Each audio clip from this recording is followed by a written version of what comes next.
We do apologise for the slight delay. We did have, well, I did have a baby, so she's now safely gone to sleep, and we can we can focus on the pod. Now we do have a special guest joining us, as you can probably see in the bottom corner there, for the first portion of this evening's pod. It's the lovely Jo Randall. Jo, how are you doing this evening? I'm all good, thank you. Oh, good, good, lovely to hear it. And the reason, I mean, people watching this will know, but Joe, you've been on an incredible journey over the last couple of weeks, fundraising for Mind Birmingham. So, if you wouldn't mind, just a brief overview of what you've achieved in this last week. What did you do? I started organising walk just before Christmas, so I haven't had much time to prepare for it. And in that time, I managed to secure out accommodation, the uh, support I needed to begin my walk in the first place. And Yeah, then I started from Aston Villa on Sunday after the Man United women's game. yeah, Day one, it was a walk up to Wolverhampton, uh, where I stayed uh, at my own place before I then went on to Stafford. yeah. Um, that was uh, another easy day, uh, even though it was about 17, 18 miles to do. It was an easy day to do. And then on the Tuesday, I walked from Stafford to Crewe, which was about 29 miles, and Wow. that was the youngest day. Yeah. Done about 12, 13 hours of walking, Wow. and stops on the way whenever I needed to. Mhm. Um, but that was the biggest challenge of all because one, it was the youngest day, and two, I had to go through ring roads, down canals, Wow. down up and down uh, locations where I've never been before, Yeah. and Google Maps was doing my head in, and I I made it into through uh, at a very late time, and I think I ended up in through about 11 o'clock on that night. Wow. Um, and lucky for me, there was a nice pub right next to the Power Lodge, so I had a cheeky pint when I Reward arrived. yourself. Yeah. Um, then um, on the Wednesday, it was going through Comfy Lanes, farms, um, and then up and over the motorway bridges. So I, I was like kind of uh, focused on the movement on traffic, just keeping it going uh, by steps. Mhm. And then I felt like Peppa Pig with all the muddy puddles across the farm. And then I was I stopped at a pub in Cheshire where I met some fantastic people, and uh, they kept me talking while I was resting, having like a snack, and then obviously I was updating the uh, Kerry from Birmingham Mind on my journey, so that took another half hour, and then by the time by the time I finished the call, the locals started coming in, and I was talking to them. And about 2 hours, uh, I was only meant to stop there for half an hour, and Like 2 hours later, I was on my way. Yeah. Then I stopped at Sandbach United Football Club, where again I was only going to pop in there for a 5 minute break, um, where I just needed an toilet, and then I was on my way. But then again, I started talking to people from there.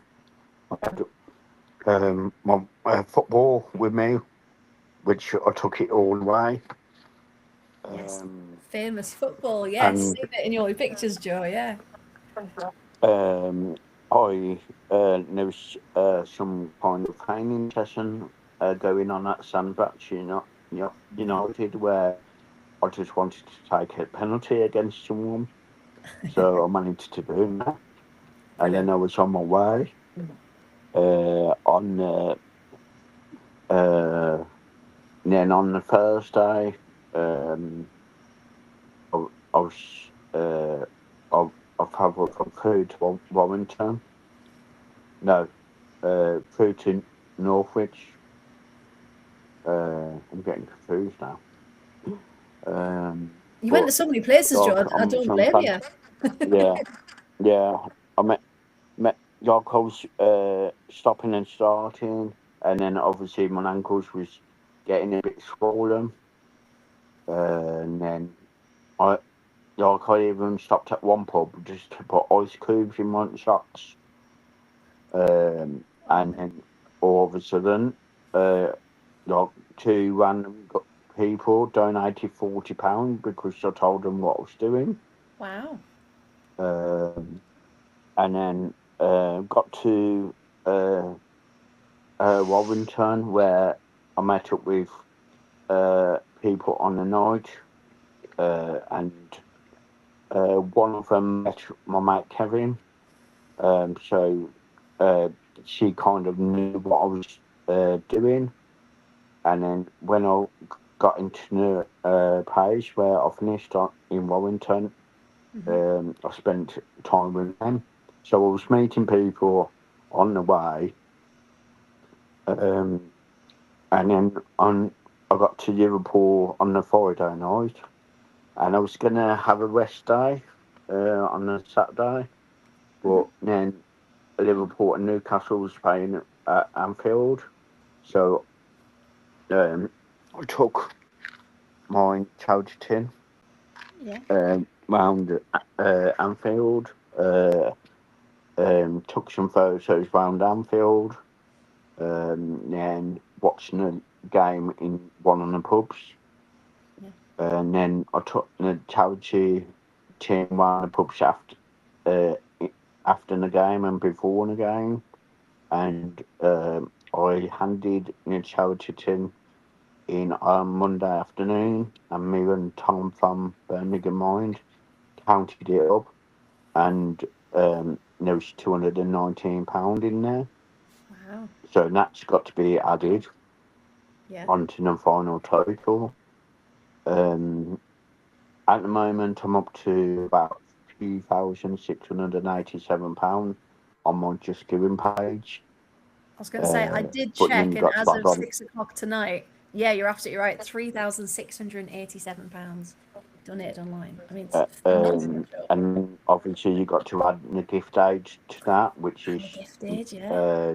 about £900, Wow. and then obviously the £219 I collected from the Liverpool pubs.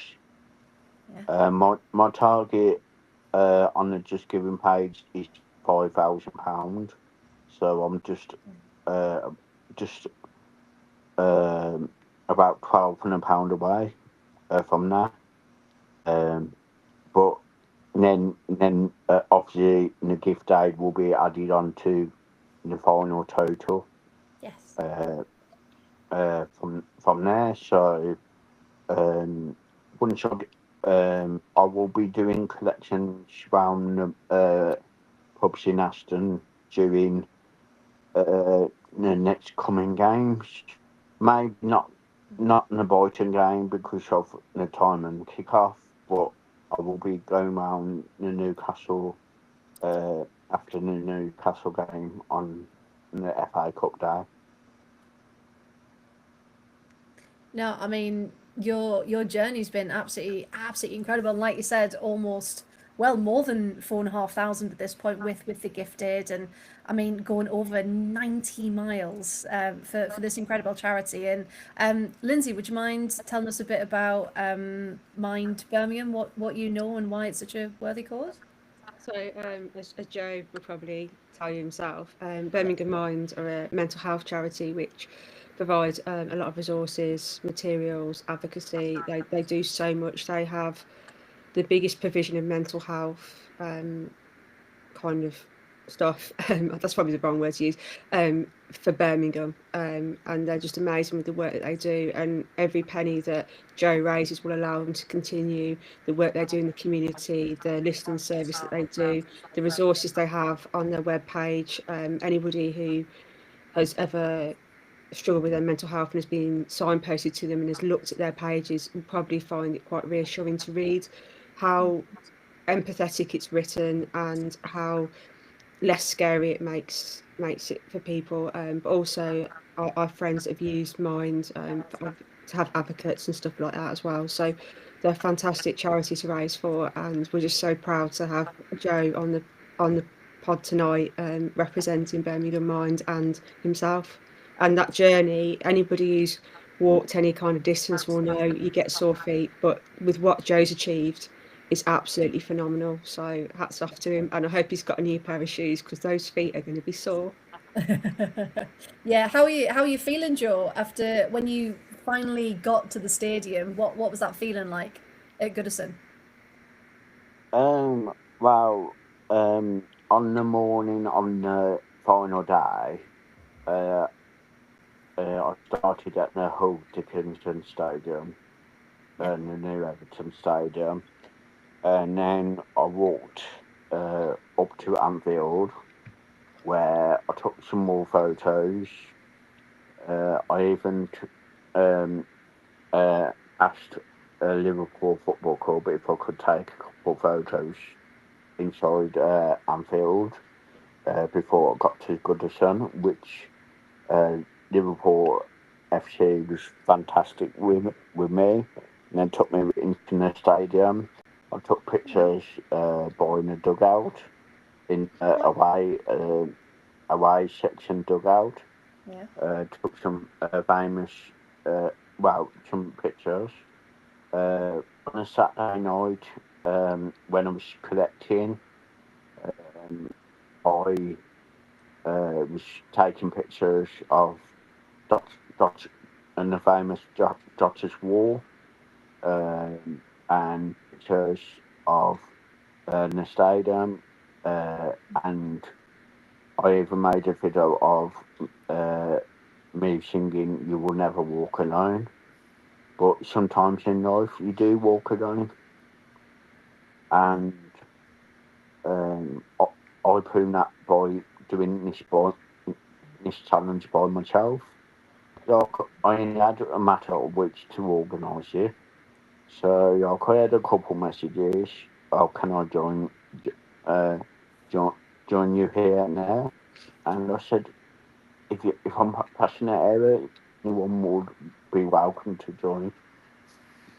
And then the final um, leg on the journey was I kicked the ball through Stanley Park from Anfield to Goodison Park, Yeah.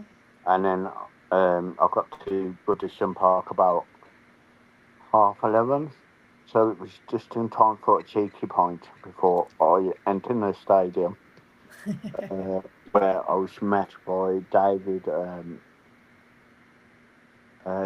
from Everton, which he took me into the stadium and told me on the 40th minute he will uh, meet me and take me a picture to announce what what I have done. And then I got at half time the announcement and the Just Giving page was on the big screen at Goodison Park, and Fantastic. when it comes to Aston Villa and Everton, it's the most probably most paid football fixture in the whole of the UK, because of the ages of both clubs, and both founders of the Football League. And to me, to walk onto the pitch with my football, well, I ended up kicking my football onto the pitch, and I didn't stop till I kicked it to the centre spot. Like I did wanted to take the match ball onto the pitch with me, but in the end, I did it my own way. As the song says, you do it your own.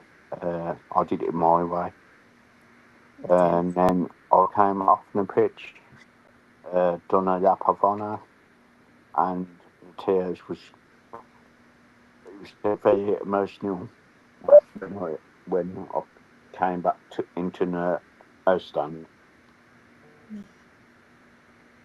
and then I took a couple of selfies with the Aston Villa women at the end of the game, and then um, we made it back down to Villa Park just in time for the end of the game. So I met up with some. Well, obviously I've seen some work colleagues leaving work, and then I waited for a couple of players to come out, and I had a selfie with Garcia and Emin Bondia. Emin Bondia actually signed my football, and I didn't even ask him to. I just had. I was just waiting there to ask him for a photo. Then he came along, and because I had the ball in mine, I don't know whether you can see it. I only had the ball in. I only had the ball in one hand, and it was accidentally signed by Emily Bondia. So, thinking about it, I do want to get Ollie Watkins' signature and Morgan Rogers' signature, because their shirt numbers, put them combined, is my daughter's date of birth, the 27th from the 10th, 2011. Oh, that would be lovely. This is one of the main reasons why I did this walk. It meant me on my daughter. Also, I did it for her mum that sadly passed away because of her mental health. Her life was hard after we lost her. We ended up breaking up, and then I found out in the sad news that she sadly took her own life. 4 years ago, mental health hit me big time, where I ended up in the hospital myself, and I had feelings I was different people. One minute I was king, next minute I was Jack Phillips, then I was Emmy Martinez, and I had a weird experience when I was in hospital, and some bad stuff that I won't even go into, because it was a nightmare, but I got through it at the end of the day, and as they say, they always shut the light at the end of the tunnel. But also, people suffer with mental health in different ways. So it's been a challenge for me suffering with mental health over the years. I have been taken, uh, taken, what's the words? Wrongly taken by people. I'm the nicest guy you could ever meet.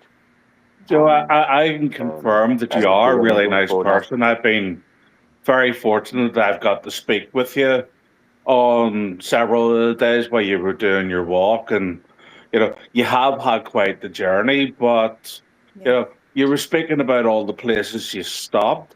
Tell us more about the people that you actually got to meet whenever you were doing your walk, because obviously, if anybody looks down your Just Giving page and the conversations that I had with you, I know that you met people in one of the pubs and they were playing poker and you were dealing the cards for them and stuff like that. You really got yourself involved in all the different communities, and it's really positive, your story. Yeah, it's clear to see, like you said, on the page. Yeah.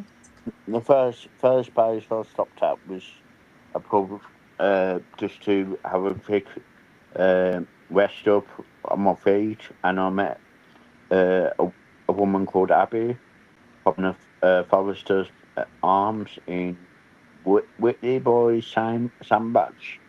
Um, it was lunchtime where I just wanted to grab a bite to eat and sit down while I chatted to her while I was waiting for my court of Birmingham Mind, and there was no one in the pub at all. She actually scared me when she popped her head round the corner because I weren't expecting it. And then obviously we got started talking, and then I told them my story, and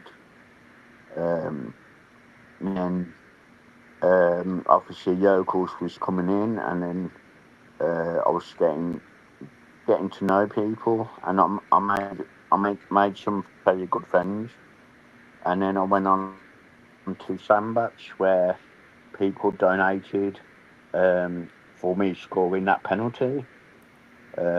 Yes, By yeah. me just telling my story again and spreading awareness about mental health. You've also been on the radio as well, haven't you, Joe? I was on the radio with Ed James on BBC Radio, and uh, I was very nervous when I was on the radio, and I was I could have talked all morning long.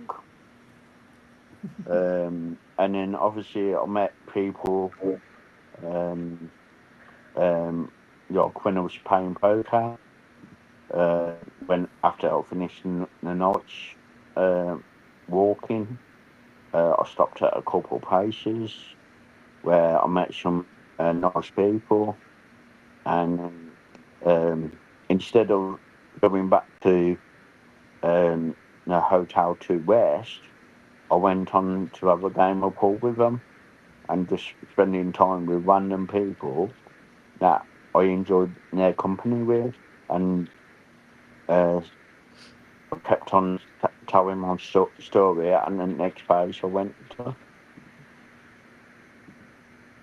No, I mean, it's kind of made you almost believe in the kindness of humanity again, hasn't it? Because even those simple conversations, which can be really hard to start with strangers as well, and the fact that you've met all these people, and they could have enjoyed the chat with you, but the fact that so many people have donated show that they've really believed in the cause, and like Lindsay said, it's such a fantastic organization to raise money for, and how far that money is going to go as well. It's going to make such a difference. But yeah, Gary, did you have any other questions for Joe? No, it's just not obviously, as I was saying, I've been lucky enough that I've got speaking to Joe a few times while he's been away. So I've heard where he was dealing dealing the cards for people in one pub, and he was invited to join in with a game. the following night and stuff, you know. So I know that he's got to meet a lot of good people, and you know, speaking to Joe, I've got to find out what a good person he is as well, you know. So as you said, it's just really nice getting to hear about the good in the world, because you know, every paper you pick up or every news broadcast, you know, it's always doom and gloom. So it's nice to get a bit of positivity.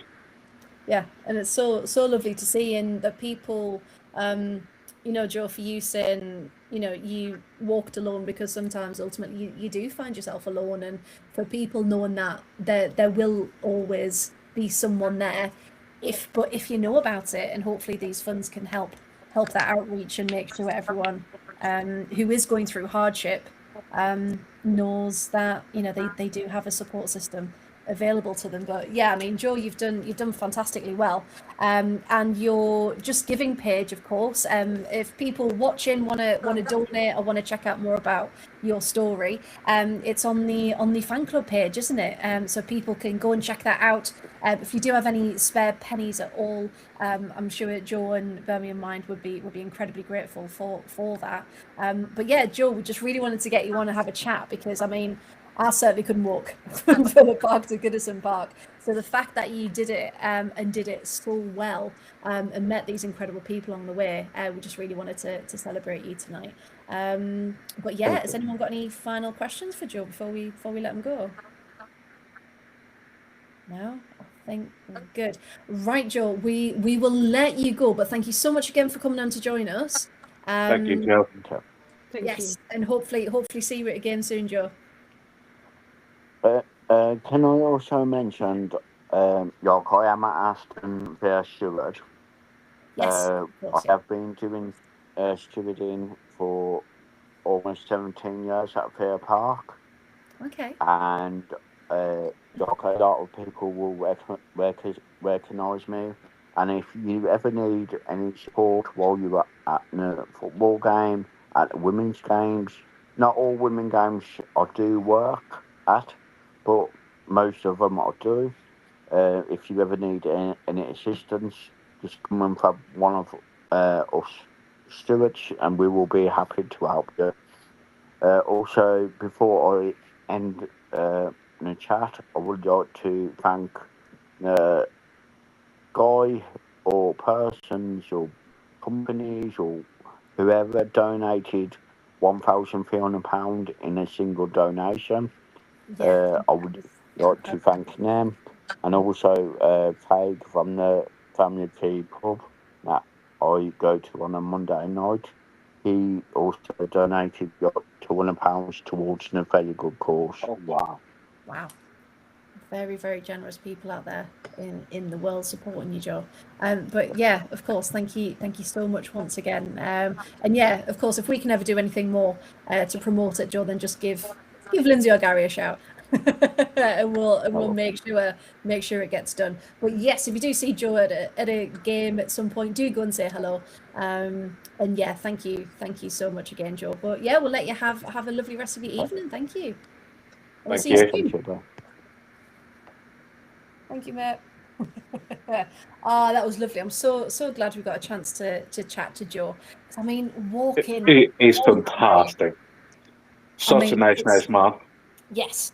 And you just, like we said, it's hard because everywhere you look now, like you said, it's doom, it's gloom, it's all these horrendous things coming out. So to see someone doing something so selfless and, you know, committing to this huge challenge, this fantastic feat, to go through with it, and just by genuine communication, making genuine relationships through his journey, he's managed to get, I mean, you know, you heard him there saying he's working on 5,000 now is his next target, which is just incredible. Because I remember we were talking, weren't we, in the group, and we said, oh, we'd love to get him to 1,000. Oh, we'd love to get him to 2,000. Can we do it? Oh, can we get to 3? And now we're looking at 5. I mean, it's just awe-inspiring, isn't it, really? 1,000 was his original goal. Yeah. And as we were talking about the 2,500, whenever we were hoping to get to that, you know, Yeah. Lindsay had actually just texted me saying I'd really love to get him 2,500, but I'd actually just been on his page and he had just gone over 2,500. So he like, I'm screenshotting it and sending it to Lindsay, going, "Yeah, you're a bit late. We're going to have to up it more." I was working and trying to juggle it. But I just want to just mention that I know we talk about doom and gloom, like Gary said, and I think the connections that were built during that, it's not just about, you know, interpersonal relationships with strangers. It's also opening the dialogue around mental health and overcoming the stigma, because there are people like Joe who have got so much lived experience that is so vital to have their stories heard.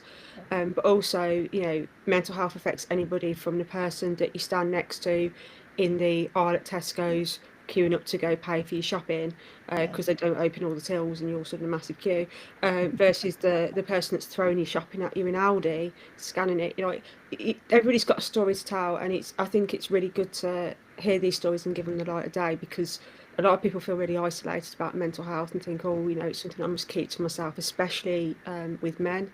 Men don't tend to reach out. They tend to think, oh, I've got to be the strong man. I can't.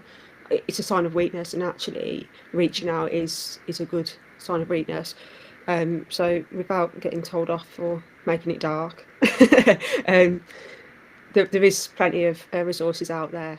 So Birmingham Mind are really good if you want to just have a read up on things, and Samaritans are also really good if you need emotional support. They've got a listening service. It's a free phone number, 116123. It's open 24/7. 365 days a year. Their volunteers will answer the call judgment free. So there are two organisations that Aston Villa work with. They work with many others, but just to give them both a shout out for anybody that is triggered by any content that has happened during the pod. Not that we expect it to be triggering, but if anybody wants that, the resources are out there, and it's all confidential, so you don't have to worry about anybody finding out. So, But before we end the mental health bit, you touched on men don't speak. Yeah. They are now. The gentlemen, I am one of the biggest, hairiest, harsh people that you're going to meet, and I have been to therapy. It helps. Do reach out, do talk. It will make a difference. You're not on your own. Because that's the big thing. It's always been like this taboo, you know, if you do go for therapy, don't talk about it, that kind of thing. But actually people are realizing now that actually we help each other more when we do speak out. So just know that there are organizations out there that can help and will help as well. So there's plenty out there, and like we said, we just want to celebrate Joe for everything that he's done and all the money he's raised, because what an incredible man to go through what he has, and to still want to bring some joy and give something back to the world has been incredible. And let's be honest, I would rather talk about the positivity of what Joe done rather than what happened on the pitch on Sunday. We're talking about these incredible things, and now we've got to talk about the first half, second half of the match. Go on then, we'll talk about it. Just briefly reference it.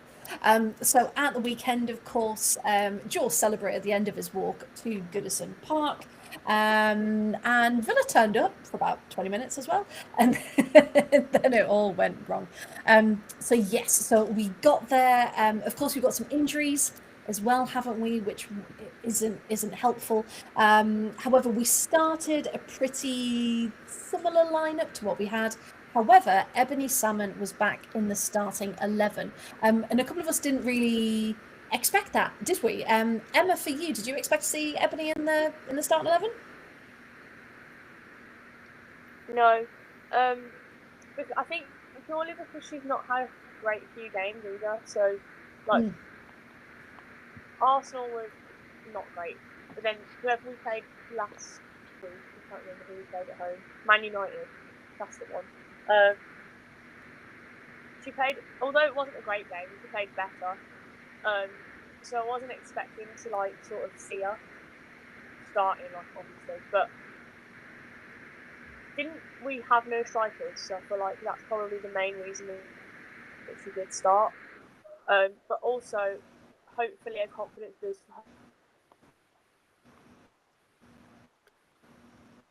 for her. I feel like it'd have been. Audio. Been... Are you there? Can you hear me? Oh. Yeah, try again. Yes. Hello. There you go. Perfect.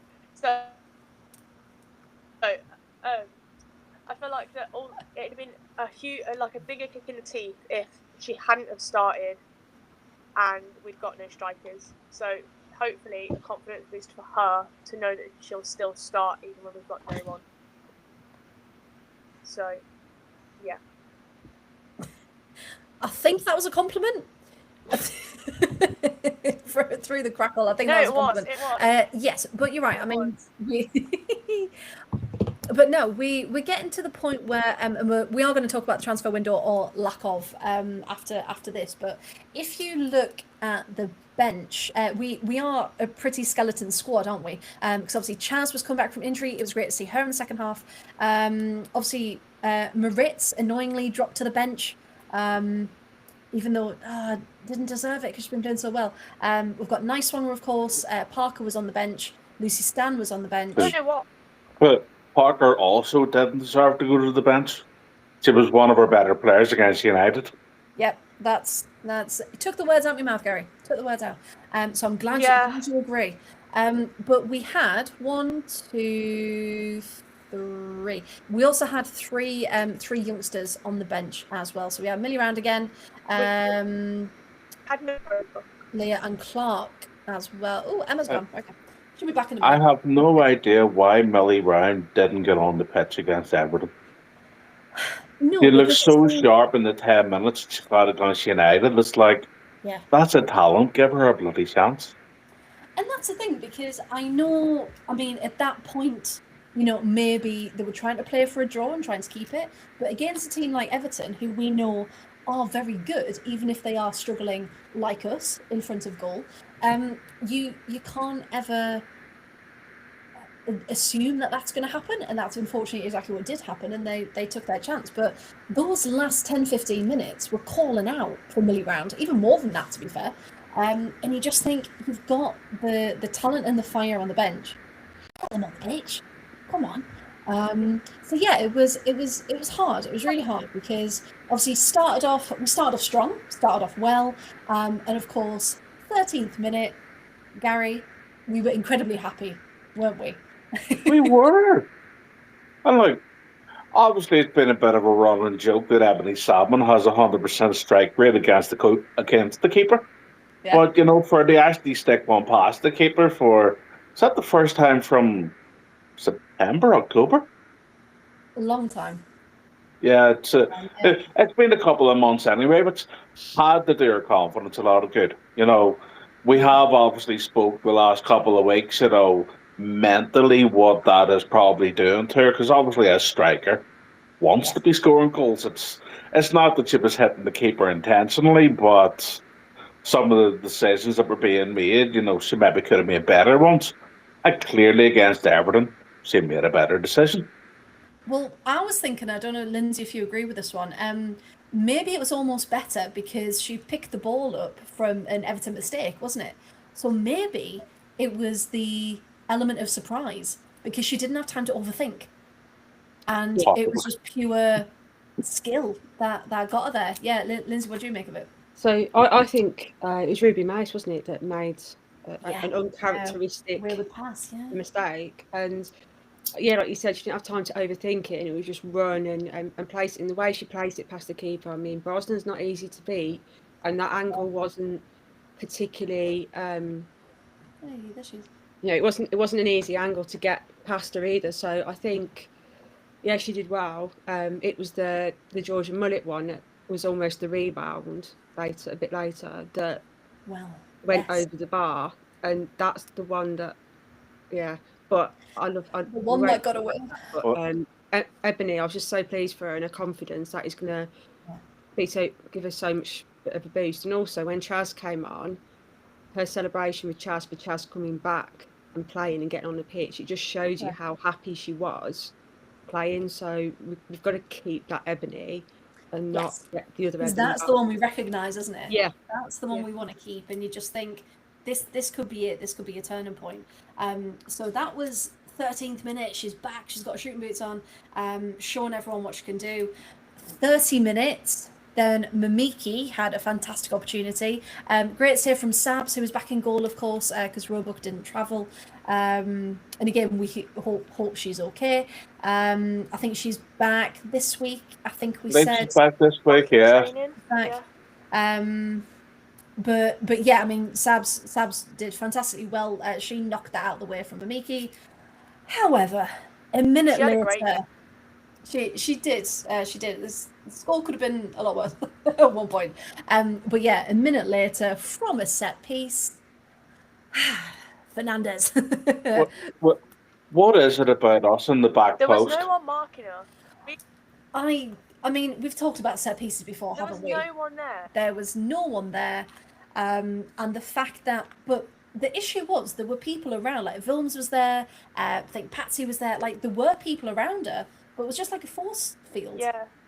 She's And- just But yeah. it was zonal, not man, and I don't know if they're meant to be doing man or zonal, but they didn't do either particularly well, did they? Because they let the Oh, that- same player lose twice. But United, one of their goals against us the previous week was at the back post, and Yep. both of Everton's goals against us were at the back post. You know, well, Yeah. we spoke about Ruby Mace making the mistake for Ebony getting the goal, but she made up for it for setting up the other two. Well, that's the thing, and that's what you've got to do, isn't it? You know, if you think, oh, I kind of gave that one away, you know, you make up for it and you put a brilliant ball in. And the issue I have is that Martina Fernandez is 5'6". She's not even the tallest of their players. So the fact that she was able to get enough space to get a bit of height on it, on her jump on herself to actually get the ball in the back of the net, it was a great flick on from her to get to score the equaliser. And you just think, okay, we'll not let her do that again.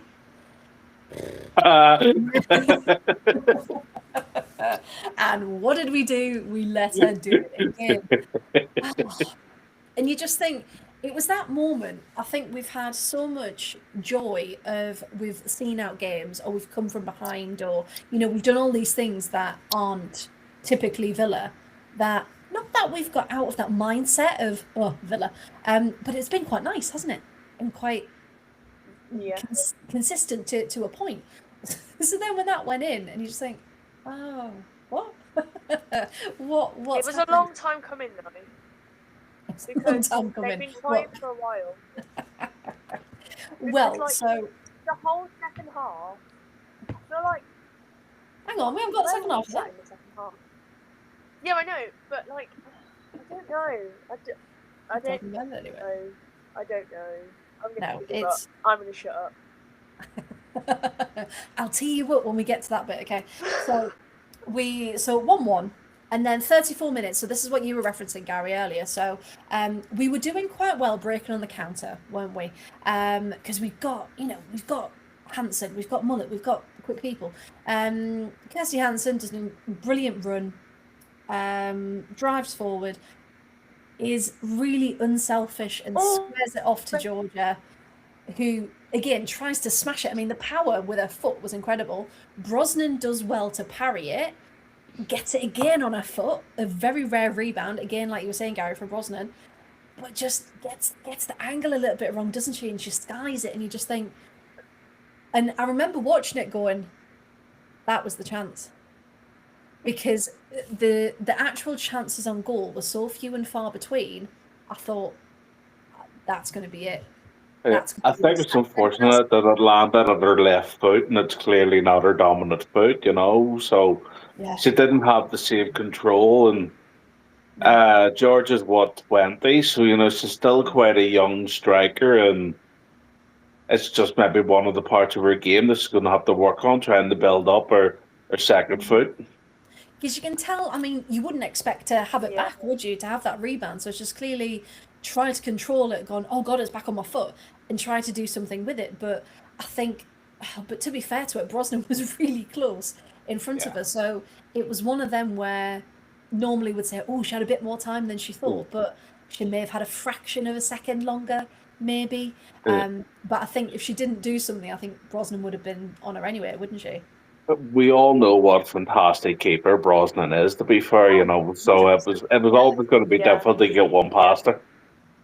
Yeah, Yeah, and you just I the said that throughout the frustration. whole game.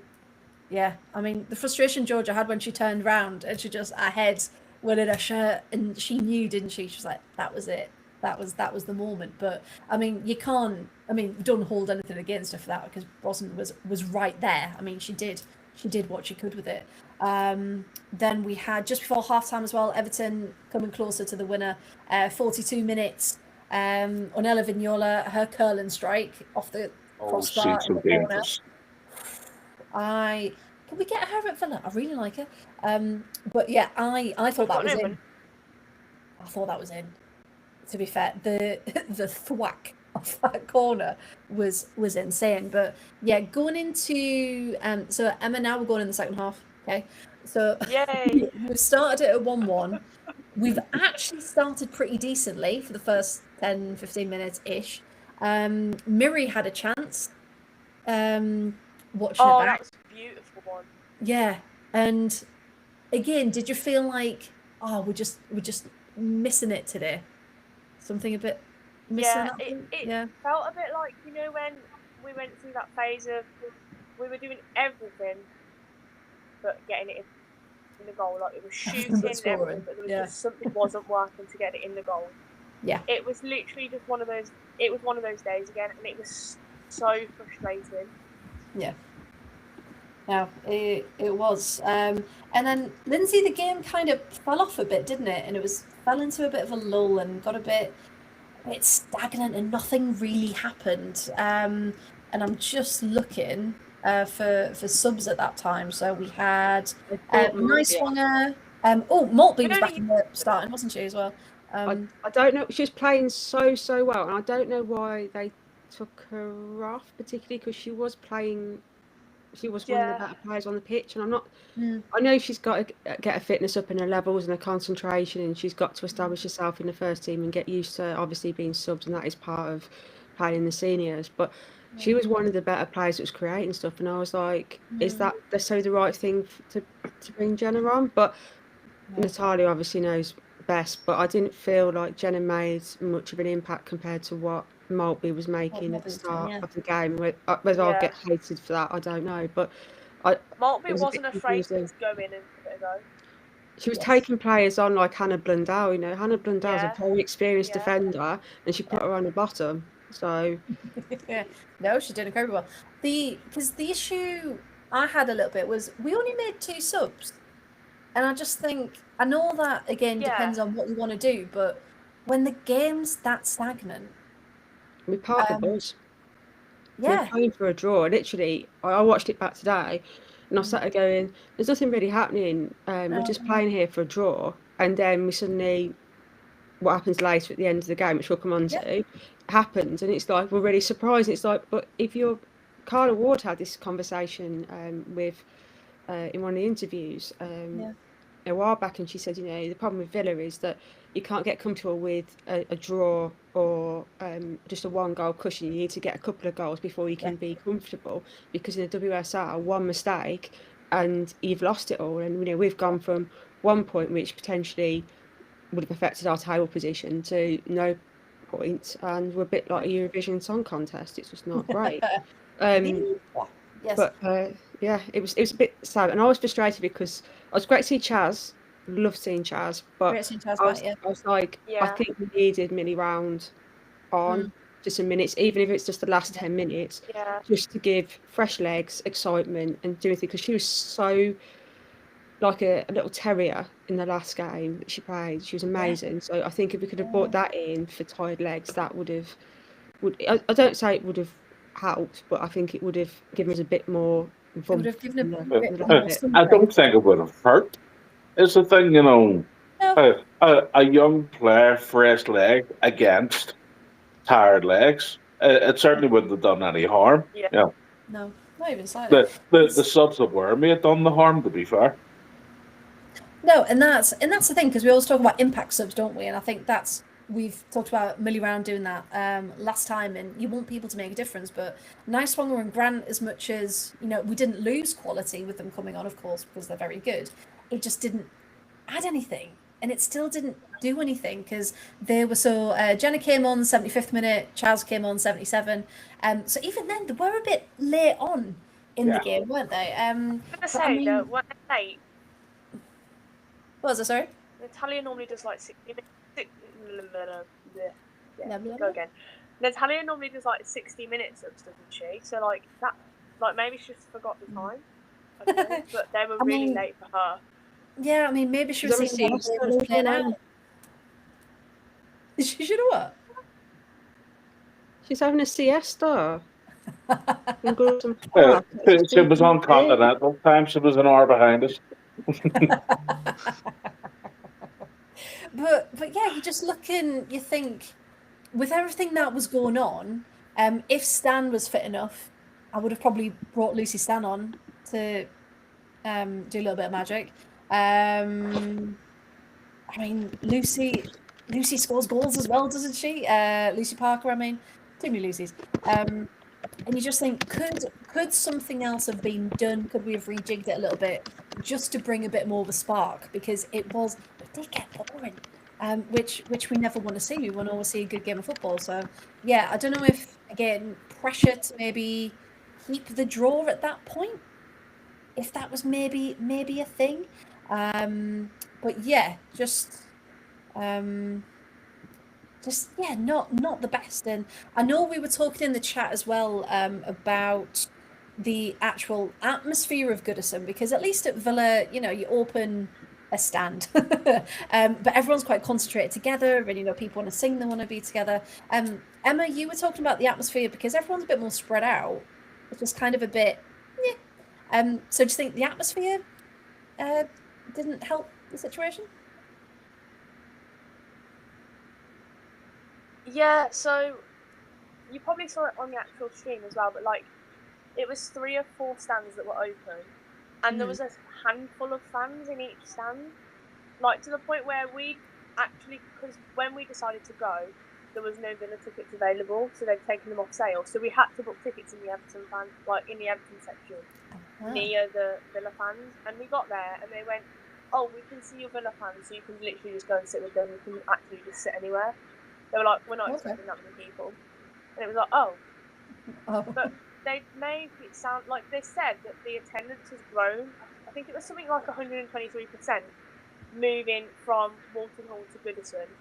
Yeah. But it didn't look like it. Maybe it was the game, I don't know. But it really didn't look like it because there was literally handfuls of fans in little like pockets. So I feel like that doesn't help, because although it was like that at Bescott, you'd got more people in the stands to get the songs, get the atmosphere. And at Goodison, it just literally went into thinner. So I don't particularly like the atmosphere at Villa Park because of how big it is. But they put us all together, so we can still get the sound, we can still get the atmosphere. But at Goodison Park, there was nothing, because it was literally the 2 goal ends singing at each other, because no one in the middle was doing anything. And it was then just going into the air, and there was nothing. It was just dying flat. It was not great. And it's so I feel like they could do that better. Yeah, because like you said, I mean, it might be nice having like opposing fans behind each goal, and that works in theory, doesn't it? But if you, like you said, if you don't have the people in the middle kind of bridging that that sound wave essentially, then yeah, it kind of falls flat, because from one end to the other, unless there's a lot of you, it's then hard to hear if anything's actually happening and chanting and singing. Because I remember when we went to Meadow Park, and we thought we were really loud chanting across, and we could just about hear the North Bank. And then I remember speaking to a friend I've got who's an Arsenal fan. They were like, "Oh, were you singing? Couldn't hear you." So even in that short distance, it can be lost. So especially over a ground where there's a lot of empty space. So yeah, but you did get a free sausage roll. No, hot dog. Sausage roll. Hot dog. Which one? Oh, I did. No, sausage roll. Sausage roll. Yeah. I knew it was some form of sausage. You should know by now, Emma doesn't like hot dogs. I don't know what you're talking about. They are both very fine forms of sausage, and I was just asking Emma which one she preferred, and had for free on that day. I don't know what you're talking about. I got my picture taken with it too. See, look how happy she is with the sausage roll. Thanks, babe. But yeah, so why was it free? What happened?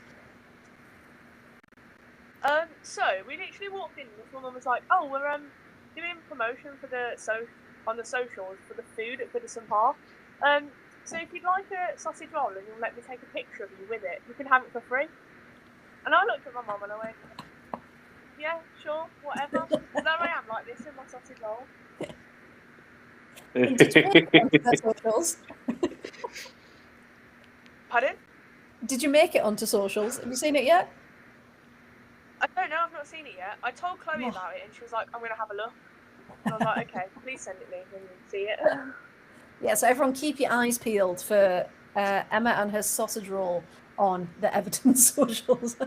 I mean, they've had a few more pressing issues to cover in the last couple of days, which we will also talk about, but you never know, you might pop up sometime, Emma, you might pop up. So yeah, so like, well, it's breaking news really, isn't it? The sausage roll. But yeah, so as we mentioned, then we'll get to it. We'll get to the match winner.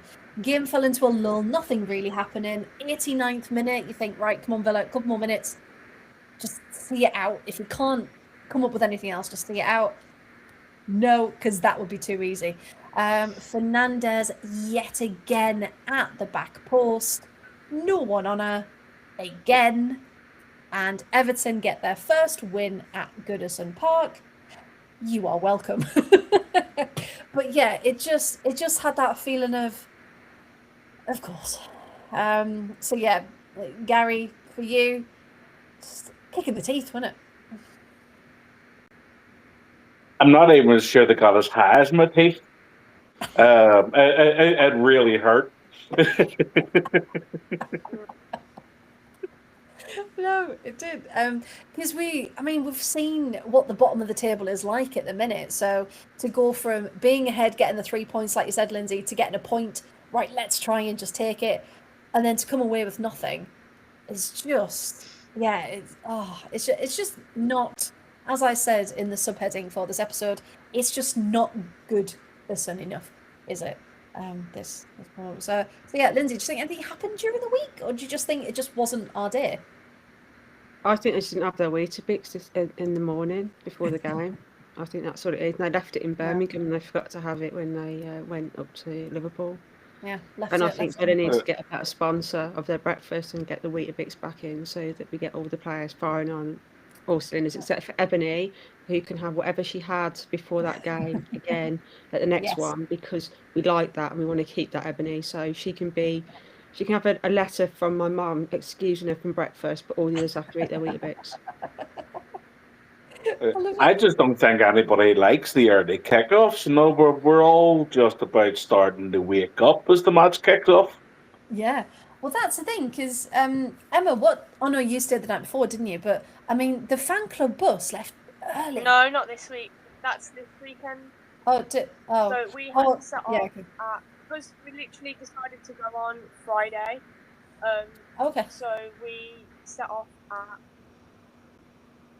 I think it was 9. I think we had to leave at 9, and we got there at like 10:30. No, not 10:30.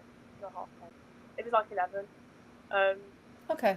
But this week we're staying on it. Too early, but still earlier. It could be worse, but still, yeah. I still think the fan club coach left at like 7:30. It did. It went about 7:30. And just a little note for, like, I know that we hate the lunchtime kickoffs, but with the players with their nutrition and having to get enough food in and do the travelling and do the warm-ups and everything, like, it's a really early start. And I know that, you know, they're athletes and everything, and they probably, you know, enjoy getting off early to enjoy their weekend, but it will have a stress on their body. It's taking them out of their natural eating routine. So hopefully someone's doing some research into the impact on their bodies with the earlier starts, because whilst it might be negligible, it does build up, and, you know, as they play more games and they get used to playing at this time, it's going to stress their bodies a bit more. And, you know, as soon as we don't know what the dreaded ACL trigger is in players, whether it's to do with hormones, diet, whatever, then it's something that we should be quite mindful of with player protection. So Yeah, It's the the kick-off fact that, times like, need to support the science, not the other way around. Yeah, go on, Emma. It's the fact that it's like every week as well now. So like before, the 12 o'clock kickoff there was one a week. So you'd play Yeah. maybe one 12 o'clock kickoff a month.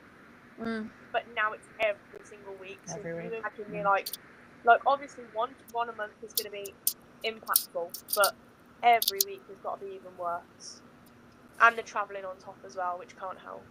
Well, it's just the notifications every week, isn't it? Our kickoff time's been changed to 11:55 or 12, and you're like, of course it has.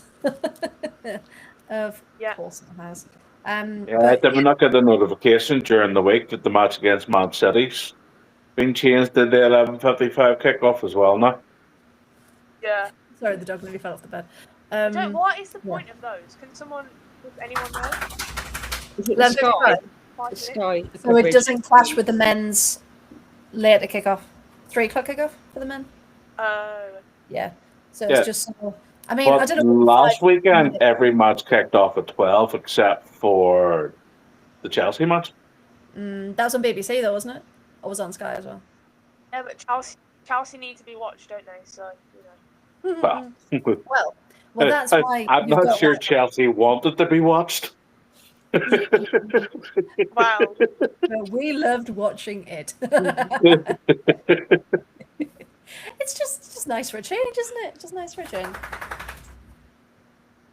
Are you quite finished? Yes? Sorry, he just woke up and shook, and I was like, okay. I recognise the noise. Yeah, so if anyone who isn't aware, there is a dog in the background. You're not getting out my chairs in front of the door, sorry. Nope. Back to sleep. Okay, so yes, Everton's first win. They're obviously buzzing. We're not. And then the news comes out the next day that Brian Sorensen and 2 of his assistants have indeed departed the club. So a win wasn't enough to keep for Sorensen to keep his job. I thought it was going to stick him. Well, they obviously didn't want the 3 points. So, if they had told us that before kickoff. I was going to say, if we knew, there was a chance. But it very much felt like he's always had their back in, and, they've kept through it the whole time. They kept him over the winter because, he who must not be named for us, he went early December, didn't he? So you'd think, at the end of the winter transfer window as well, when he's brought in players to play for him, to turn around and go, actually, off you pop. It seems like weird timing. Yeah. Lindsay, have you got any thoughts on that? Do you think it should have been earlier if they were going to get rid in the window? Yes, because then whoever comes in can kind of probably will have on their radar who they want to bring in. And if they are scouting before the start of the window, then potentially they could come in and the signings could potentially be there, or the outgoings be there, or they can put a mark on it. Whereas now it's kind of whoever comes in is kind of stuck with a setup which, to let people go and management like that. It sounds like there's been something behind closed doors happen, which I know we've discussed off air that there may be. Well, we don't know, but something's obviously gone on, and to walk into that, are people picking up the pieces, and is that going to be detrimental to Everton for this season? And we want every team to succeed, and we don't want to see that. So, personally, I think he should have gone sooner so that someone can come in and do the girls justice as a manager, if that's the club's decision and their values align with the club's, which obviously his didn't anymore for whatever reason. Is that a diplomatic enough answer? But is that not the thing, though? They're not actually bringing anybody in to replace them before the end of the season. It's just the interim in place. Yeah, so they weren't going to let anybody change anything anyway. Yeah, the under-18 boys coach is coming in as interim. He did his pre-match today, and it's the first time he's met the team today. Nice. Yeah, so he's met them before the weekend, which is one thing. But I mean, he seems like, yeah, everyone's in high spirits and positive. So I don't know how much you can be in high spirits when your manager of so many years has gone. But yeah, I mean, he seems to be talking positively about it. It's not yeah, just has that, anyone it's that got- they've lost key players in the window. So there obviously is potentially Wow. something going on somewhere. Yes, I think it will be telling who is available this weekend, without saying anything else. So yeah, and I think it's going to be hard because they've brought a couple of people in on loan, but they've also lost a couple of people, and they're also going to lose 4 or 5 to the Asia Cup as well in a few weeks. So it's going to be very interesting how they manage for the rest of the season, especially during that break as well. Emma, did you expect him to go? No, I honestly thought that the win would then save him. And Yes. again, similar to Lindsay, like why do it like? So they sacked him. Was it Monday? And the window closed on Tuesday. There's actually Well, no, no it time only to do came out. anything at that point. I'm sure it was only yesterday, wasn't it? The day before. I think it was as the And window maybe it was shut. yesterday or the day before then. Yeah. I saw the notification, but I don't know what they were on. So I think I think it was just Thursday yesterday because I was doing the news for the pod and it. Yeah, I'm pretty sure it was yesterday. Yes, Yeah. it was. Yeah. Yeah. Yeah. So Yeah. Windows shut, gone. So Yeah. there's actually nothing they can do at that point then. Like, but I feel like didn't we do that? I know we sacked Voldemort, which cannot be named, in December, and then obviously Sean took over. But then I swear didn't we employ Natalia like with a few days to go? So even then, it's cutting it fine for her to do business in the winter transfer. So Well, we didn't do any business, did we? Yeah, but we kind of done it the other way round. We brought Natalia in and then let 2 players leave. Yeah. Yeah. Yeah, because obviously that's Dream true. then left, didn't they? And then we couldn't replace anyone because our manager came in too late in the window. Like, Oh, but this is your squad. But you know, those 2 that have been scoring for fun over the last couple of weeks on their gooter, we're going to let them leave. It's okay. I think they'd already done. I think, looking at the way that the season had gone, I think that those agreements were already a done deal by November. It wouldn't surprise me. It wouldn't surprise me.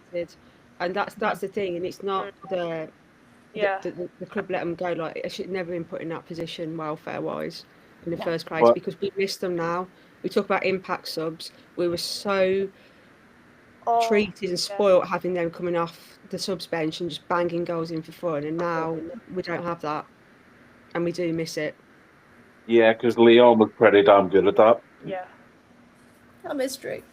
Yeah. And that's the thing. Some players you just can't replace, can you? Because there's a lot of talk at the minute about strikers and how there's just a lack of out and out strikers just in general in women's football at the minute. So it's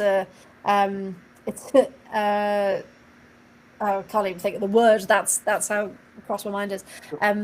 It's a battle to, for the top teams to get one. Never mind little old us.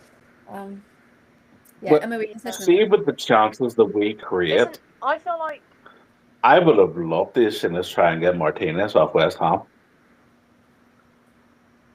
I think she's a fantastic young talent, and if you give her the opportunities, she will get you goals. Yeah, because she scored the weekend, didn't she? Scored the first goal. So yeah, I mean, she went a bit quiet last season, but you're right. Maybe it was a setup. Maybe it was how she's being played, because she is a very, very good talent as well. Yeah. Yeah, Emma, what were you going to say? I feel like there's something going on at Everton though, because I don't know much of the situation, but Kelly Gargo wants out. So is it because of the management? Is it because she just wasn't being played? Like, but she's one of their best players. Like, she was just banging in goals for the sake of it. She was doing really, really well, and then all of a sudden wants out. Like, unless it's because she wants to go back to, like, obviously because she's French and wants to maybe go back home and spend time with family, then fair enough. But that's come of, like, all of a sudden. So I don't know. Yeah. Like, there's something again behind the scenes that's not been spoken about. It will be interesting to see if she comes back into the starting team now. Well, so that was what I was alluding to. Yeah, it'd be interesting to see who's available for the weekend. For two things, she's going to want to be back in the starting team because the transfer window is gone. So she's going to want to try and put herself back into the window before the summer. And she's not going to be in anybody's mind if she's sitting on the bench and not performing. Yeah, no, that's true. Does that mean we can steal her for 50p in a Mars bar in the summer? Sorry? What do you reckon we can get her? 50p in a Mars bar, steal her. Yeah, I can do that. Well, PSG only offered 50 grand. I think it's a deal. So I think, But there was no Mars bar. There's no Mars bar. Exactly, that's what I'm saying. We can offer the Mars bar. And we've got a breakdancing manager. Like, what more do you need? A breakdancing manager, 50p, and a Mars bar. Like, you've got to come to Birmingham. Well, we're going to offer the toffee something with a bit of toffee. The jokes are getting sweeter as the night goes on. But yeah, it makes you wonder, what rumours are going around, what's true, what's just PR, what's, So yes, we won't speculate any further, but yeah, there are some question marks still of what's happening, who's available, etc., etc.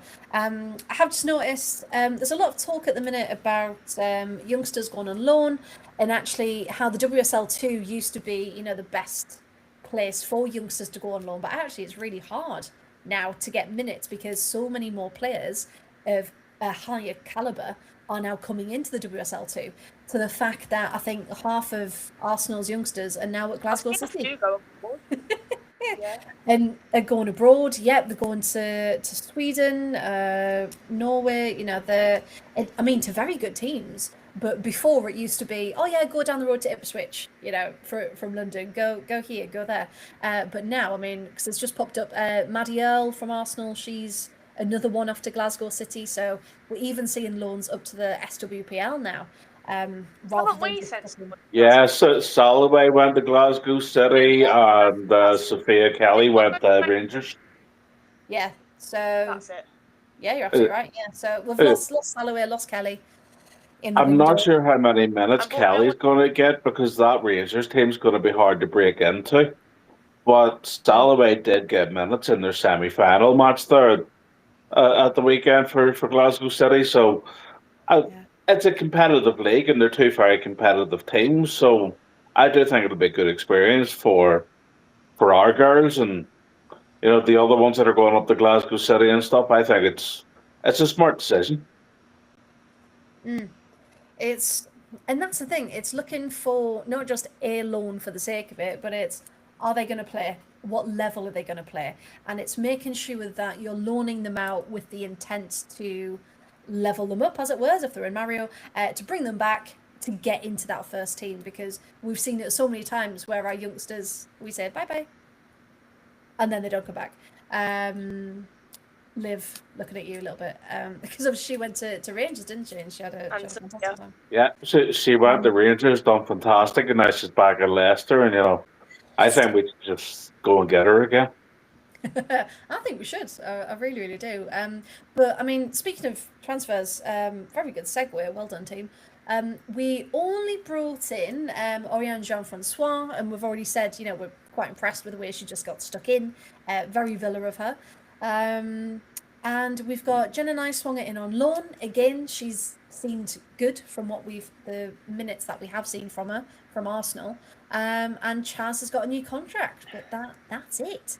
Window's closed. People are still making announcements, but there's been nothing as per usual about whether Villa are going to announce anything. We've not even had any rumours. Well, we never have rumours, do we? Do you remember when we just randomly popped up with Jean-Francois and it was like, oh, have we? No, that was a rumour. I saw the rumour because I saw the rumour. I messaged my friend and she was like, no, we'll never sign someone from Chelsea. And I was like, well, our friend Donna has said that we will, so I trust Donna. And then one day later, guess what? We signed her. And I was like, see, I was going to say, usually if there is a Villa rumour, it's very an hour before, because it's been leaked and then it's deal done. It's not one of these Georgia Stanway's coming in the summer kind of rumour. But yeah, is anyone disappointed? Yeah, that is true. with the business that we've done? Did we expect more, or did we think, nah, that's got to be it? That's done. I'm not sure if disappointed's the word. Confused might be one of them. You know, Yeah. obviously we let Sarah go, who was a right back, and we Yeah. brought in Jenna, who's a left back. And we already had Mulpey as a left back and Paula as a left back.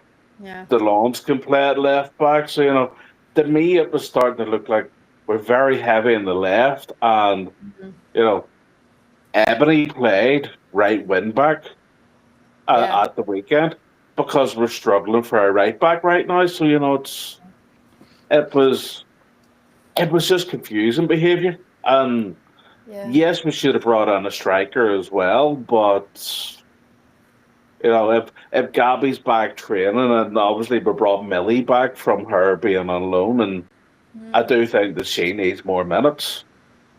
Yes, but needs to utilise her more. Yeah, absolutely. Yeah. Yeah, you're right about being very, very left heavy. I do think the way we're talking about contracts and stuff, I think there's a couple of people who maybe, I don't want to say surplus to requirement now because that sounds awful, doesn't it? But we've got a lot of players for certain positions now. So it'll be interesting come the summer who actually stays and who is willing to fit those. I feel like we're very midfield heavy now, and we've never been midfield heavy. But I feel just like very left lopsided, aren't we? When you look at if you lined everyone up, because Chaz plays right wing back for the Netherlands, doesn't she? Yeah. That's always kind of been her area. So yeah, maybe because then she knew she was bringing Chaz on to put Ebony there, so that. Technically, she's our only right back in the squad right now, in this, you know, and what we would consider the starting squad. Yeah, because Vilms is both, isn't she? Centre and right. Predominantly. So yeah, it's been a bit of a. I don't know, because then of course we've got Noelle who can play everywhere and anywhere. Maybe we should play Noelle up front. She can be our striker. It's probably going to happen sooner or later. Gonna happen. Although she did have a chance against Everton, or not Everton, against United. Yeah, that was good. I was impressed with that little run that she did. It's like, yeah, go on, Noelle. Yeah. It's the sort of thing you expect from Patsy. So see the Noelle doing it for a change. It's kind of like, did you swap shirts? Yeah. It's like you've watched her and went, I want a bit of that. I'm going to do that. Attendance at the weekend, by the way, was 2,131.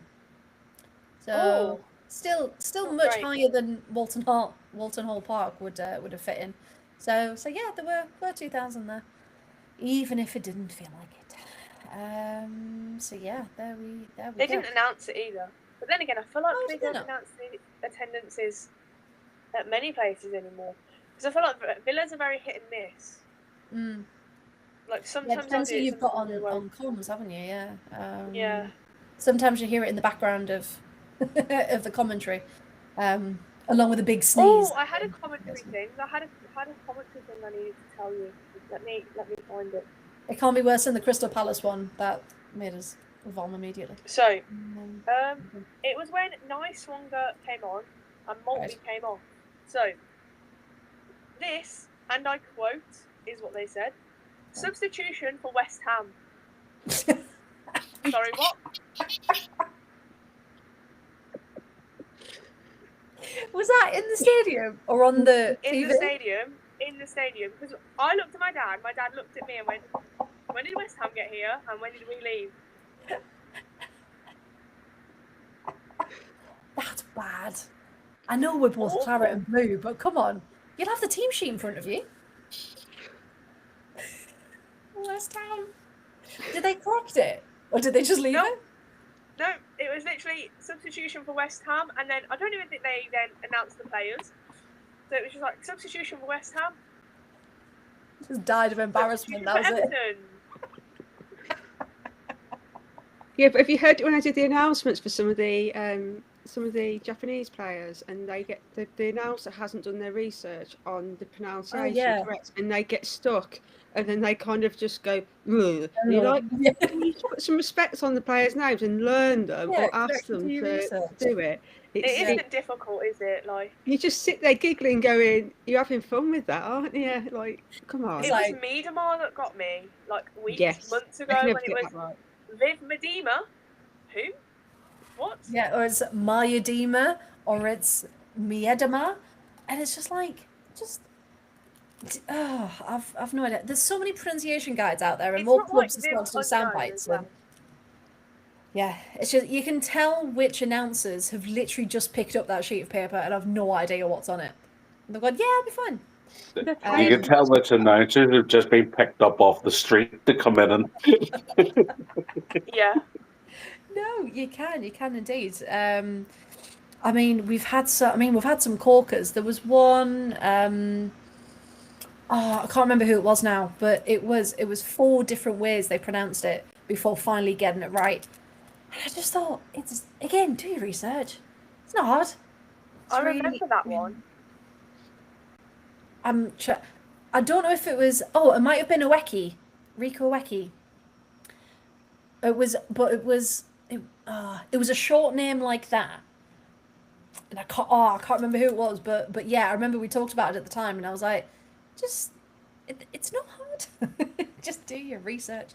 So yeah, it's baffling indeed that people don't do their research. And speaking of research, let's have a look, because this weekend, of course, we are off to Liverpool, back on Merseyside. Might as well just stay there for the week, mightn't we? Stayed in a nice hotel, trained over there, back against Liverpool, who are looking like a much stronger side after a successful transfer window for them. So just to run through, in case you haven't seen it, even though shameless plug for my transfer tracker, please go and click it and drive more traffic to it, please. 115yards.com. Everything's on there for you. So Liverpool, let's have a look. Just noticed Danny's comment there. To be fair, a lot of our supporters can't pronounce Vilms. Well, yeah. He has a point. He does. He has a very good point. So yes, Vilms with a V. So Liverpool's transfer window looks a little bit like this. So they brought in Alice Bergstrom from Häcken, midfielder, Anna Josendal from Hammarby, Denise O'Sullivan, we all know who Denise O'Sullivan is, from North Carolina Courage, and very impressively, Aurelie Schillag, forward from SC Freiburg, who has impressed. They're all on permanent deals. They've also brought in Jennifer Falk, Swedish goalkeeper, who we all know is incredible and has been very, very good for them already, standout goalie, and Martha Thomas, of course, who we know from Spurs. And they've only let go on loan. Hannah Silcock's gone to Birmingham City. Leanne Kiernan has gone to Forest, didn't quite expect that one. And of course, keeper Bograf has gone on loan to Leverkusen for the rest of the season, and I can't see her coming back, to be honest. No. But hey, we won't spend time on that one. So yeah, so they've had a very positive window indeed, and of course at the weekend, they did suffer a defeat to United, but they also have now had their first win of the campaign. So yeah, it's a battle again at the bottom for those relegation spots. Gary, how are you feeling ahead of this weekend against this new Liverpool side? Honestly, not that confident the way we've been defending the last couple of games. You know, our defence has been tight all season. But the last couple of games, no idea what's going on with set pieces. And on both ends of the pitch, to be fair, we're not very good with the attacking ones either. But it's just sort of like United, it was a game of dominance. Like, once Park went out wide and we lost her, you know, that was it. The game was over. They did destroy us, but we played well. They were just better. But the Everton match, it was a really close game. It was a last minute winner. And I'm just afraid that our players are switching off a bit at the minute because 3 goals in the last 2 games have been conceded at the back post. And it's just daydreaming defenders, so it's kind of they're better than that. And I hope that we do wake up, but seeing some of the performances from Liverpool from they've started to bring in those new players, obviously like Denise Sullivan hit the ground running and did actually score in her debut for Liverpool as well, and we all know how dangerous she is. So it's I certainly wouldn't have the same confidence that I had before we played in Villa Park. That match we did win 3-0, but they were a shadow of the team that they are. And the changes that they've just brought in, they're going to be much, much more dangerous than they have been so far this season. And if we don't wake up, they'll punish us too. Yeah. Yeah, I mean, that's a really fair assessment of the situation. So I was looking at, their form. I mean, yes, they lost at the weekend, but before that, 2 draws, a win and 2 more losses. So they're not, for consistency, you can definitely tell that they've brought in these players. They're trying something different, and they're really going for it. Because they are still at the bottom on 7 points. West Ham are 1 point above them on 8. Leicester are 1 point above them on 9. Everton 2 points ahead on 11, and we've got a 5-point breather to us in 8th place on 16 points. So for us to still continue to be quite happy above the relegation spot, I mean, we need points. This is we cannot lose this game. Emma, is it the same for you? That feeling that we need something from this one? Yeah, especially because we've lost so many on the bounce now as well. And at full time on Sunday, the amount of players that literally just crashed to the floor and were visibly upset. And it's like, it's annoying because it's an annoying way to lose. So you can just feel for the players. So hopefully as well, they're not feeling too defeated and can come back and actually like give it a push, give it a go, start on the front foot. And if we score before them, do not sit back.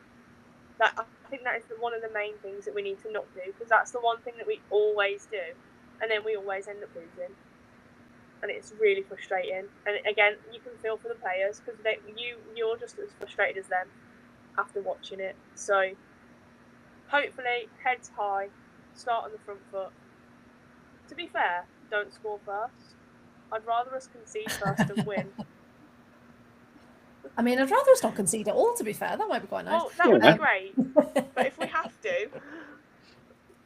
Yeah, no. So in the sense of, at least if we concede first, then we've got a bit of fight to come back into it. Is that what you mean?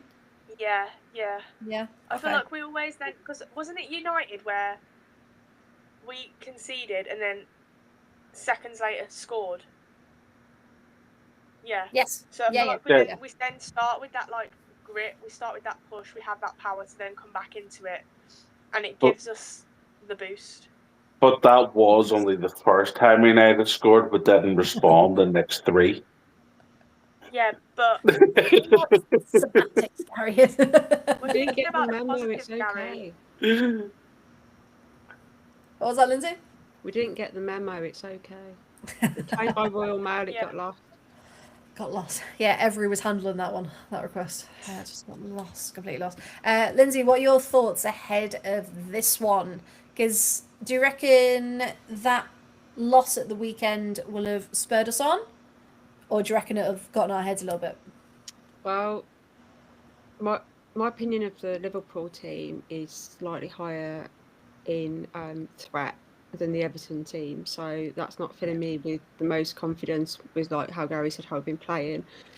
The concern is the players, if they can pick themselves back up from this, because it's been a bit rocky. It hasn't been consistent, has it? We had like a really good spell and then we've gone a bit rocky again, and we saw this last season where the heads dipped and they lost the confidence, and it was really hard to get them out of the groove. So I just hope that the girls can do that, and behind the scenes, they can get that out the girls and they can go out and be fighting, because we can take the 3 points, but we need to make sure we don't switch off, we don't do silly errors, we don't park the bus, we just basically don't do anything that we normally do. So if we can go out and be the opposite, that would be fantastic, apart from Ebony, she's excluded, mum's note.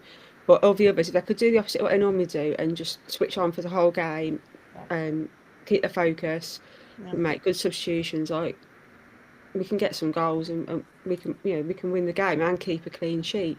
But if we switch off, then Liverpool are going to punish us, because they're fighting. Last time we played them, it was in the wake of the grief and bereavement of losing Matt Beard, and their heads just weren't in the right space, and it was very clear. Whereas now they come back, they've got something to fight for. They've made a statement of intent with their signings, and they're out with the points to prove, and we can't be comfortable at all. Otherwise, we are going to end up at the bottom. Yeah. Not completely at the bottom, but near the bottom. No, and that's the thing, and that's what we were a bit worried about, weren't we, in this window? So many of the teams around us are buying, and they're improving their squad, and their quality's gone up all the time. And yes, we've got good quality players, of course we have, but you never want to be in that situation of we haven't done enough to keep up, and we don't want to fall behind. And it's not as if where Chelsea haven't bought anyone, but that's okay because they're Chelsea.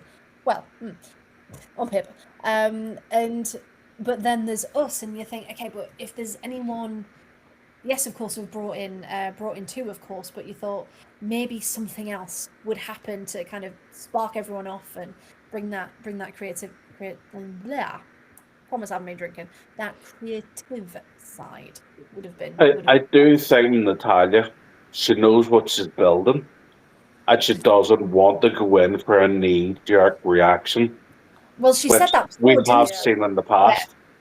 Yeah, she said, we're aware of injuries, but the signings that we're going to make are for the long term. We're not going to rush into anything. We're going to bring in people that that are right for us. And I'm just looking, because normally press conferences and stuff, but it's still Thursday.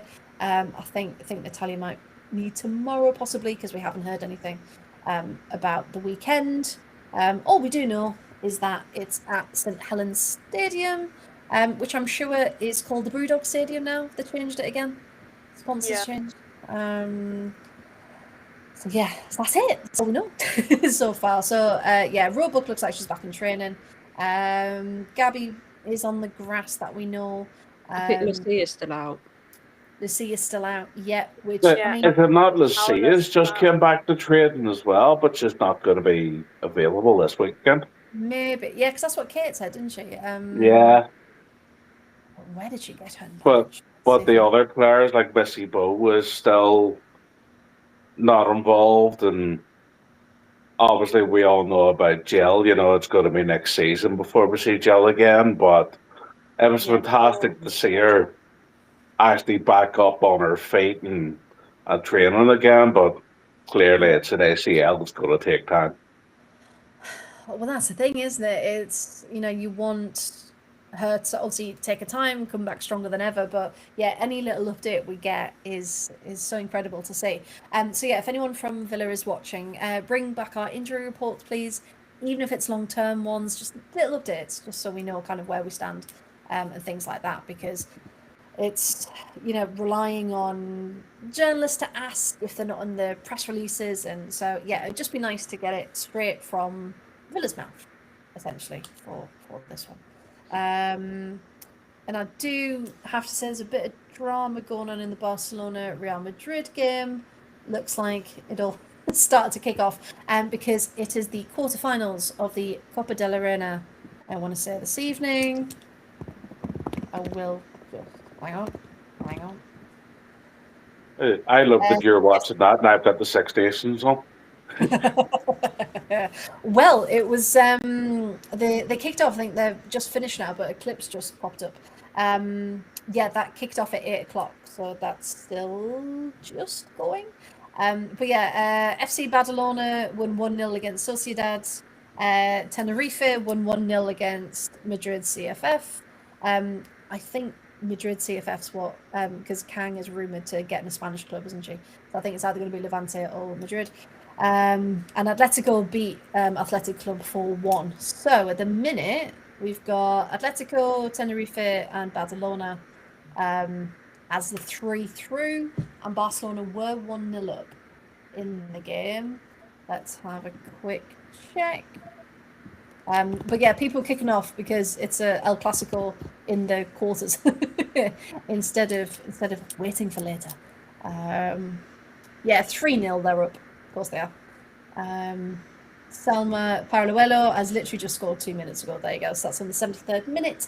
But there's also chat, of course. We always talk about a lot of matches now on Sky Sports, or they're on TNT, they're behind paywalls. Some Liga FA matches now are going to be on free to air. They're going to be on RT, not RTE, but that's Ireland. But terrestrial telly, there's going to be some more each week, rather than on DAZN behind a paywall, which is really good news for anyone who watches the Spanish League, like me. So there we go. So, what else did we have? Would anyone like to make any predictions for the weekend? Oh, 2-1. It's a tough one. Nice and tight. I'm going to go with 2-1 as well, and I'm hoping in our favour. I hope in our favour too. Yeah, Lindsay, anything from you? I'm just gonna not take my meds and say 4-3 to us. Jesus. Oh wow. Because I think it's going to be. I think it's going to be one of those games.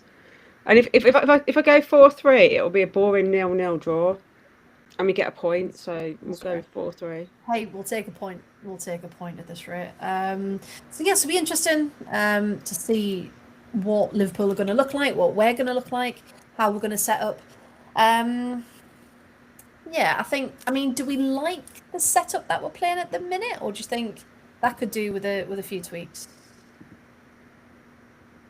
I like the setup. The formation has done us a lot of good. I just think we need to have more players in certain positions. You know, thankfully, central midfield, which is one of the places that we usually struggle, we are actually quite strong in the midfield. You know, because yes, okay, Jill's out injured. Stanley Ford's just back from injury a couple of weeks ago. We know Messi's still out, and we know Lucia's still out. But, you know, we've obviously just brought in Jean. We still have Mary. You know, Stanley Ford's back into the squad. You know, we know Parker can play there if she needs to. So centre midfield's quite strong. The number 10 from Kansas left. Like, Maya looks sharp in the first game against Liverpool. Personally, Yes. I'd be playing Millie there right now. You know, the 10 minutes of seeing a Millie against United, I would like to see her get a chance. And of course, up front with Rachel out injured as well at the minute, you know.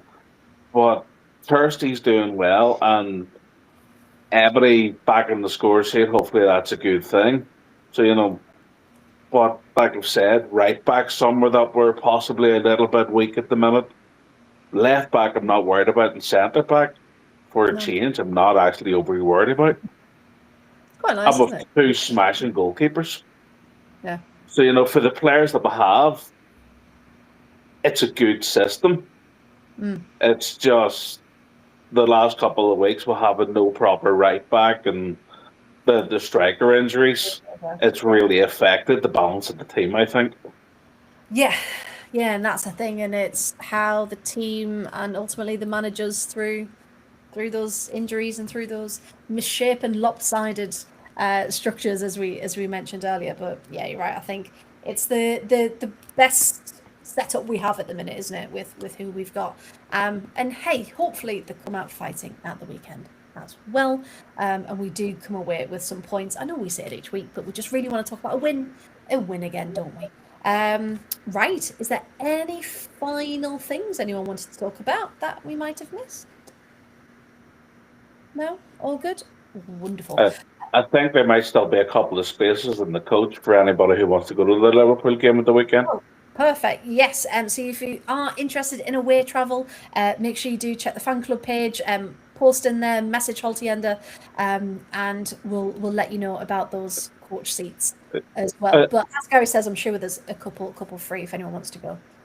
And some of the merchandise we've just done a bit of a discount on the price because obviously we still had some of the calendars left over. With us now into February, we've discounted the calendars. So if you haven't got your 2026 calendar, now's a good time to get one. Oh, you're a very good salesman, Gary. Very good indeed. So yeah, check out the merch. Because can you still buy those on the app, or is that just from Holty directly? No, you can get them from both. So they're still available on the app, and of course, you can always message Holty on the Facebook group too. She'll happily sort you out.